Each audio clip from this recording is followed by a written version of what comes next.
Shalom Ubracha, mes chers amis, pour la halakha journalière. Nous avons parlé hier du changement de bénédiction de la pluie, qu'on commence la bénédiction de la pluie à partir de Barech Aleinu.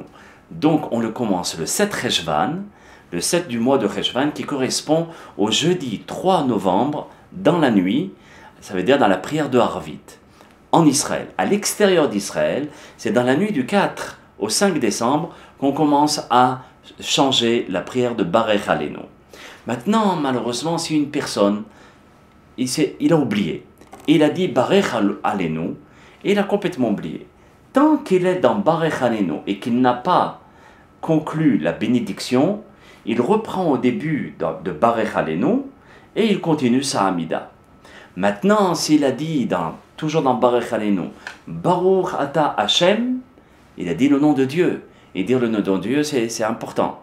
Alors, il peut dire Baruch Ata Hashem, et au lieu de dire Mevarech Hashanim, il dira Lamideni Hokecha. C'est un verset des Tehillim qui veut dire béni soit Hashem qui m'apprend ses préceptes.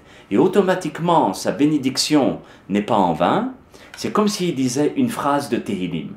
Et après, il reprend à Barech Aleinu et il essaye de ne pas oublier.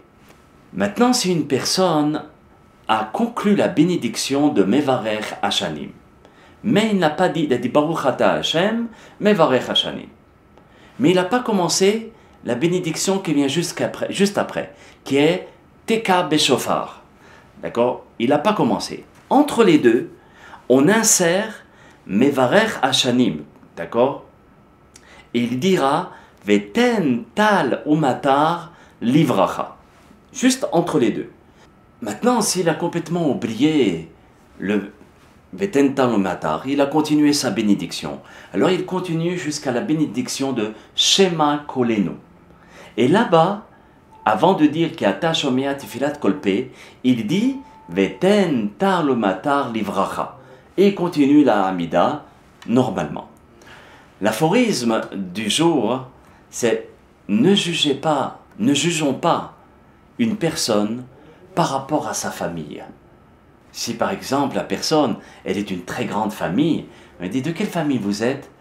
Telle famille, très honorable. Ah, oui, bravo, asseyez-vous. Mais si malheureusement cette personne, quand on va lui demander de quelle famille faites-vous partie, et il donne le nom d'une famille qui n'est pas tellement respectée ou respectable. Ah, telle famille. Bravo, notez-nous. C'est pour cela qu'il ne faut jamais juger une personne selon sa famille. Des grands géants de la Torah sont sortis de familles très simples. Qu'Hashem Yitbarach nous aide à pouvoir juger la personne comme elle est, et non pas selon sa famille. Kol Tov, Shalom Shalom.